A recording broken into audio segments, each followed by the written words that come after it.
Hey everyone, it's Mark J. Schmidt here with Remax Country and MoveMeMark.com. Today we're talking about strange real estate tips that really work.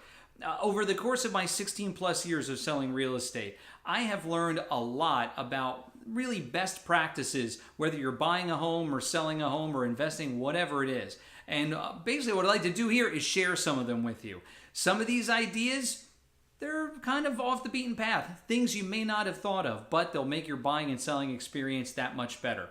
Now, we're going to start with the first one today. Let me tell you a little story. This past weekend, I was showing homes to a couple, and we came to this home that was built in 1880. The home had a basement, and the basement actually had a dirt floor and very low ceilings. As the husband and wife were walking down the stairs, I turned to them, I said, listen, when you go downstairs, keep your arm up. You want to keep your arm up like this.